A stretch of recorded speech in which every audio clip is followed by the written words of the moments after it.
Greetings and welcome to this insight, this look into the disintegration of structures of the mind.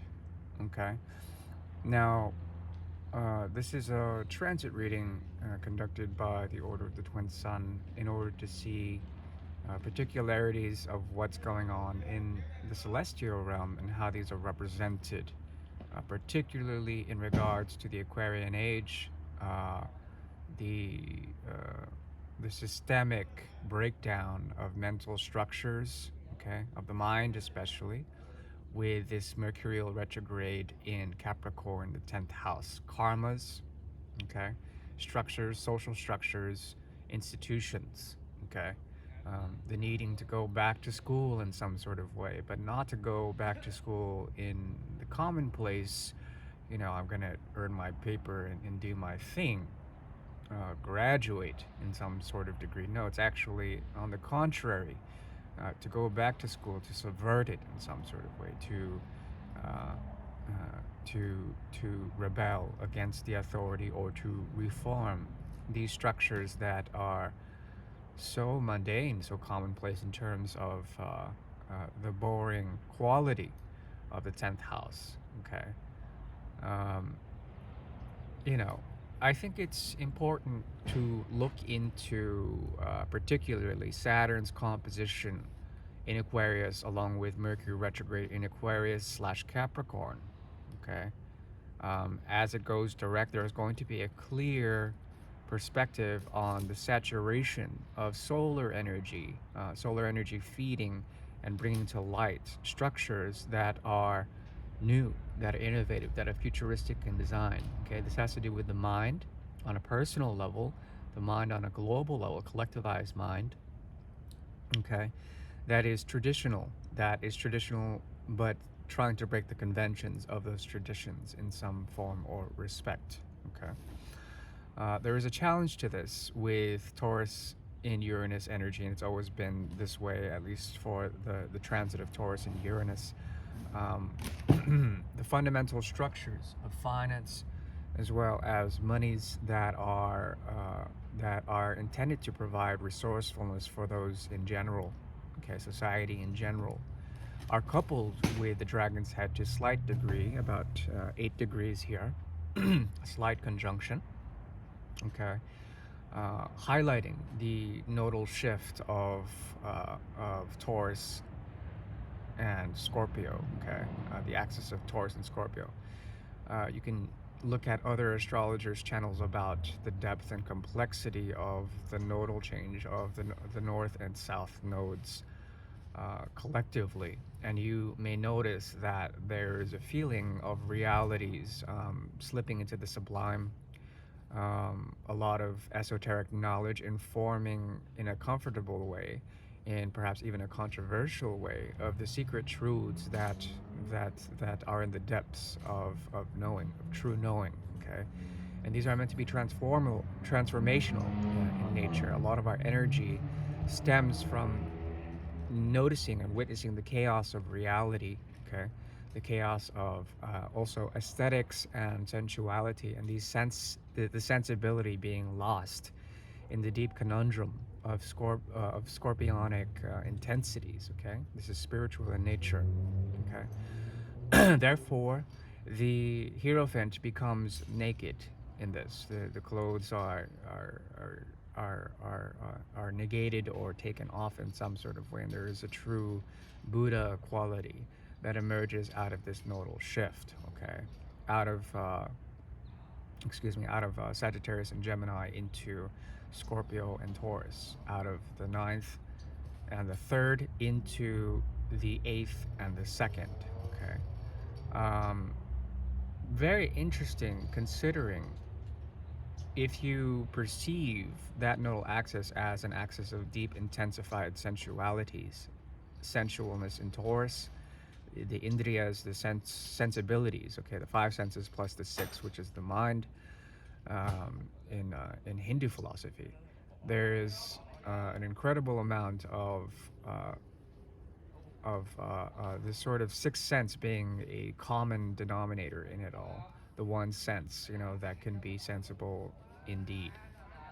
Especially if all the other senses, the five senses, seeing, touch, feeling, smelling, etc., are all sort of illusory in nature, or provide more uh, than that, an element of chaos. Okay.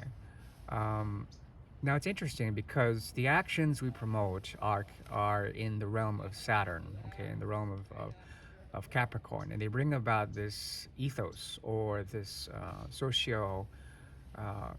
not political, but socio-spiritual sort of humanitarian degree that moves from the 10th to the 11th houses. Okay, we're not actually doing houses now, but I'm talking about the general gist of it. There are structures, there are actions that come from a place of karma, that come from a place of career, as well as practicality, as well as structure making, okay, structure reinforcement here, that are being redefined by a Venus in retrograde. Okay, so Mars and Mars and Venus are essentially in a type of dance here that is, it has to do with the release of peacemaking sensibilities. Okay, the fact that an ambassador or a diplomat has to go back to say a distant land in order to assert a sense of war with others, trying to alleviate and bring peace to that, but then it's like a backstep. It's too late, especially with Venus in Capricorn. Okay, this is speaking of the fallen angel. Lucifer, the falling star, as opposed to the rising star. Okay, in a way. And this also represents Persephone's descent into the underworld, Orpheus following suit. Okay, so we can see from this our actions providing in a very violent way, in almost a defiling type of way, a need to bring forward light of the darkest kind. Okay, the dark light comes from this. So you have to be careful of the actions that are being produced, especially if they have to do with a spiritual teacher of some sort, or teachers in general. These teachers in general are encumbered with Neptune's energy, Neptune being in Pisces right now, okay, which is providing a lot of illusion, especially with Lilith energy, a square, okay. So I'm seeing a lot of archetypal darker aspects coming to light, okay. This has to do with Lucifer's energy as with Lilith's energy. These are the castaways from biblical lore, okay. Now, with this, there is some hope in that the dreams we have, even though they may be illusory, provide a sense, or stem a sense of boon when it comes to our emotional detachment, especially when it comes to exploration in terms of new ideas or new emotive creative paths, okay, that are tied to the South Node in Scorpio, meaning that a truth or philosophy can come about that would actually oppose the teachers of our dreams, okay, that would oppose the gurus that may be false, that may be pretentious in some sort of way. And it's important to embrace this energy and to also seek out what is that which makes us feel the subtleties of the occult, of the esoteric truths that may come out from this quest in darkness. Okay. Um, One of the other great teachers is Saturn in Aquarius. Okay, disregarding Uranus's placement. If you regard Uranus's placement, it only befuddles more with the senses. So there's a lot that has to do with the structures of regime, the social understanding of yourself, and how this is being illuminated in some sort of way to produce an effect on the new age, on the new wave of humanitarian idealisms. Okay. Um, if you're looking for healing, there is hope to be had in new paths, or perhaps with Vesta's energy, which I cannot find right now. Vesta is not here. Chiron is here in Aries. It's very interesting. Vesta's not here. Um, okay. One thing to note is two stelliums, okay, and I would consider third planet or third ghost dual ghost planet plus Uranus a stellium in Taurus as well as stellium in Capricorn, Mercury, Venus, Mars, and Pluto. Um, as well as a very strong placement in Aquarius. There's a lot of Saturnian energy that has been elucidated now. So you would have to look into the Saturnian placements and how these are aspected within your own particular transit chart. But in terms of a collective thing, with a load of Mercurial and Venusian energy in retrograde in Capricorn, okay, the stellium in Capricorn that is embellished by Mars's energy and Pluto's energy. Okay, that's essentially Scorpio's signature. There's a deep transformational energy that has to do with going back into spiritual roots. Okay, as well as going back into what transformed you, what brought about this transformation around you in the world around you, and the karmas that are existing around you, how these are being executed. That has to do with actions that are hidden in nature that would bring about an effect that would change the minds of others, that would change the creative capacities of others, of what we value in a structural system, our laws and our regulations in terms of that, that may be going through um, an interesting sort of transformation in that respect. Okay.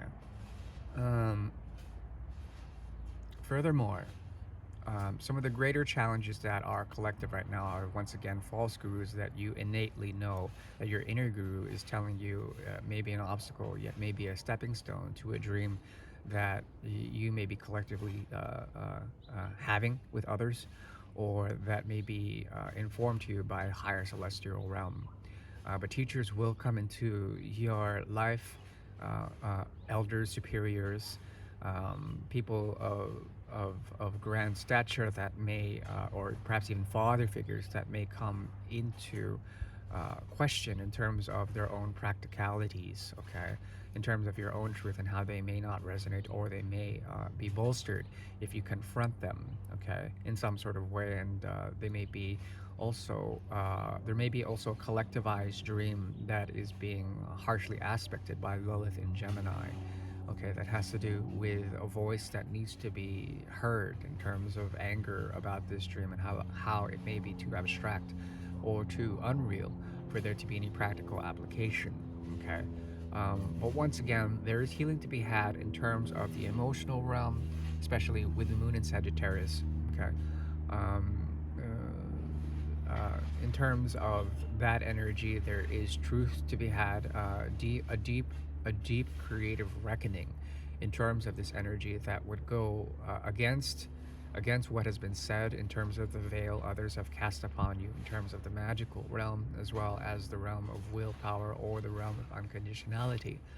Okay, you must check if the teachers in your life have conditions, if they're being met, and if they are not being met, how those can be seen as hidden truths to something greater, something that is beyond your control or their control. Okay, but healing is to be had in terms of new paths, taking leaps of faith in terms of Aquarian energy. Okay, and there's a beautiful aspect in terms of a spiritual triangle here that will give, in terms of a sextile or triadic design, something very special in terms of what can be had in a creative, independent, libertarian, free loving spiritual escapade of sorts that has to do with truth finding, truth seeking, and the quest for truth in general. But yeah, I mean, Mercury in retrograde will let up sometime in early February, so and as well as the 29th of January. So that is good if you can find a way into a deeper form of spiritual elevation through detached exploration of the depths and the complexities of the Scorpio South Node. There are things to be had, but what I'm seeing mostly is karmic reckoning that is going on with superiors, and this is going to show you how you've been either on the right path or the wrong path in terms of a futuristic vision that is all encompassing in terms of Aquarian energy. Okay, once again, that is the sun bringing light to Saturn and excuse me, mercurial energy in retrograde, and structures of the mind essentially being brought to light and disintegrating with Aquarian energy. Okay, and that is Saturn's energy combined with Taurus's energy in Uranus.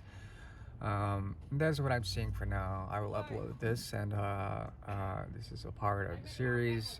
This one in particular is once again structures of the mind and coming into clarity of of of bringing to light essentially false structures of the mind. Yeah, that is what I'm seeing.